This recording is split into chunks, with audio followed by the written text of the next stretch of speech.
Hello, hello. We are live. It is Tuesday, March 28th, 2023, and we are here for the daily transmission. Say hello when you arrive, whether you are on Instagram, whether you're on Twitch, YouTube, Spotify, Apple, wherever you are. I'm just so happy to have your energy here and get to exchange energy with you. And I transparently have a week full of meetings, especially today. I've got like 4 sessions. So I don't know how long I'm going to let this go today, but I really wanted to talk about Gene Key 17. So Gene Key 17, that's where the sun is right now. That is what my last post was on Substack. So if you are a subscriber, then you've already got that in your inbox. If you want to subscribe, the link is all over the place. And this is the way of farsightedness. Now, farsightedness is like kind of a weird, it's sort of a weird word to apply. So I think that the easier way to understand this gene key is actually to look at the shadow. Now, this one is a really funny one because the shadow of this is opinion. And as I mentioned, right, I wrote this in my post, like opinions are not inherently bad. This is not like, why is opinion a shadow? It doesn't mean that you're not allowed to have a perspective or have opinions, but how often do you use your opinion as a means of identity, right? Or defining yourself, and then like othering up people who don't share that opinion. You know, I think it's easy for this to become a political conversation. And that is like literally the dilemma of this gene key. And I was thinking about this last night, like right after I posted this, because I feel like that, right, it's like, when does an opinion become a shadow? Like what is the threshold?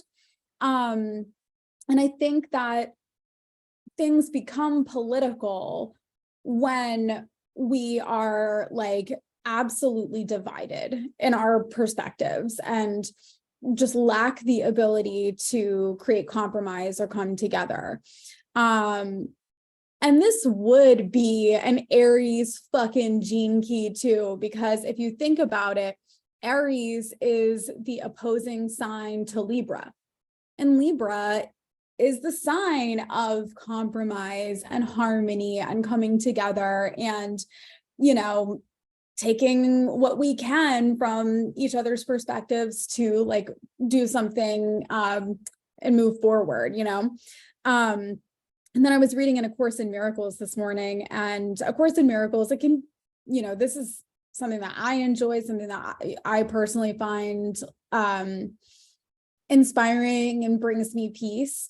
But, you know, if that's not your vibe, that's not your vibe. But there were a couple of lines that really stood out to me today. And I even like kind of wrote this note in it, you know, Gene Key 17, because, and I guess it's just because it's heavy on my brain because I was just writing about this last night, but it says, a divided mind cannot communicate because it speaks for different things to the same mind. And so what they're saying is like, if we are part of one whole, if we are part of a collective, and even like, if you don't want to be super esoteric about it, like we are all living in the same ecosystem on the same planet. And if we can't communicate, we are not going to be able to, like, we're not speaking the same language. We're not, so if we're speaking with one person wants to, you know, create some kind of compromise and the other person doesn't, if we are speaking where this person is so rooted in their opinions and this person is so rooted in their opinions, like, you see what I'm saying? There's just like no ability for harmony to move forward. And so it says, how sensible can your messages be when you ask for what you do not want? Ooh! And no shade, like I'm personally not, I'm going to have to, I guess, re-register myself as a Democrat so that I can vote for Marianne Williamson. But right now I'm registered under the People's Party because I feel very strongly that the people who are represented, and I guess we are getting a little political, but whatever, it's literally just as an example here. I personally, I don't care. If you're here and you're listening to this, we have enough in common that I love you, right? I love you anyway. Like, I love you even when we don't have things in common. Like, it's harder to love you. Like, it's more work to love you if we don't have things in common, or if we don't share the same core values, whatever. But when it comes to like this right now, I don't really care what your political affiliation is. My biggest concern, I want us all to treat each other with love. So if whatever your affiliation is not right, loving or kind, like, we want to take a look at that. But I don't think that anybody's fucking affiliation, like, if you're on the red team or the blue team right now, nobody is interested in love except for Marianne Williamson. Marianne Williamson, 2024. Okay. So I guess we're getting very political, whatever. But it says, right, again, how sensible can your messages be when you ask for what you do not want? And so often in politics, and even the people that you think, right, are like so progressive, they're not. They're all playing a short game. They're all playing, like, they're not thinking about the future. They're not thinking about how the decisions they're making right now impact their grandchildren or great-grandchildren or whatever. And for so much of it, it's that they don't feel like they can ask for what they want. People don't feel like they can ask for what they want.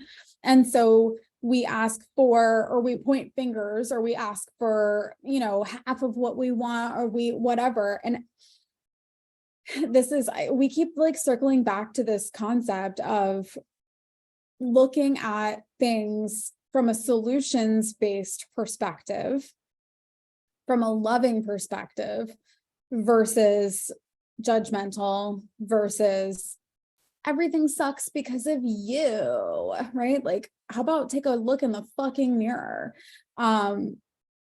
If we're just constantly, you know, and I feel like we learned this as children, right? It's like when you point at someone else, you've got more fingers pointing back at you. Like, I don't know.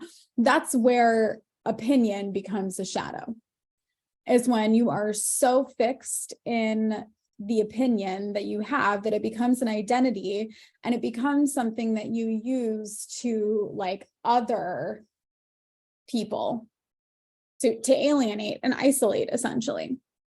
Because are we really going to create a better future together? Are we really going to innovate? Are we really going to be able to create progress?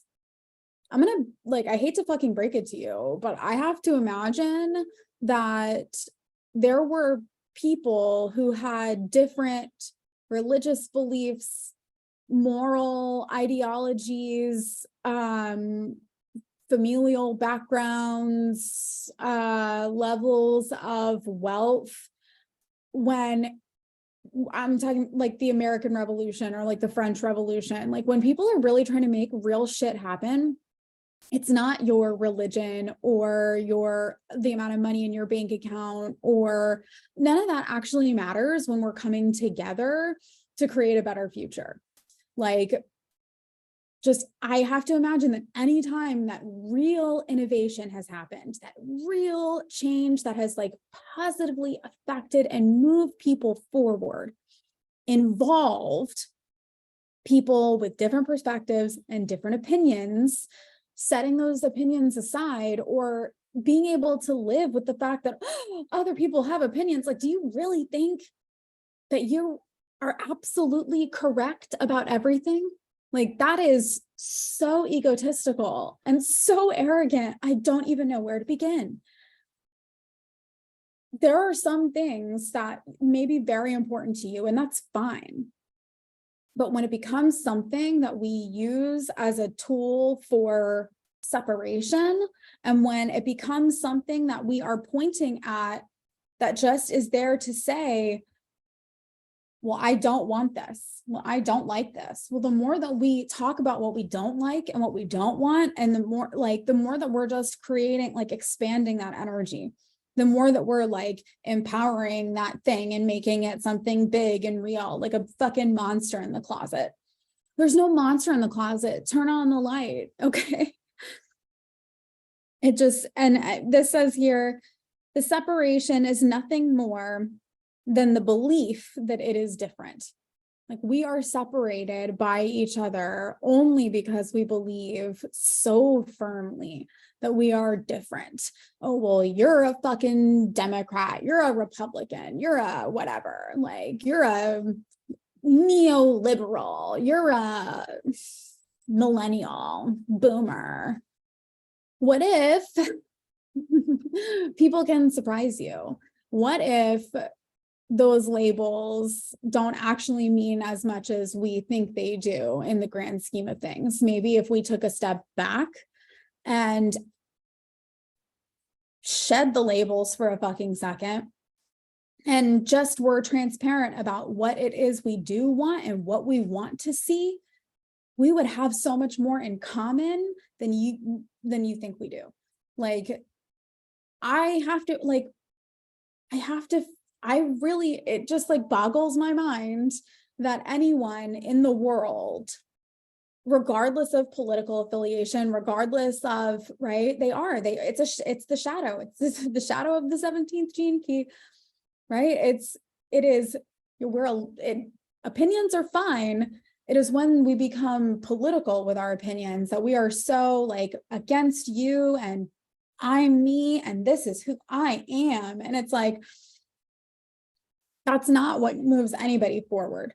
Like I said, I feel like there were definitely people who had different political and religious affiliations and different levels of wealth and family background when it came time to revolt against the British or revolt against the French or fucking anytime. Like literally, I go back to the revolutions right now simply just because they're like very much on my mind with Pluto's entry into Aquarius. But it's anything. I mean, I'm thinking about putting, people into space.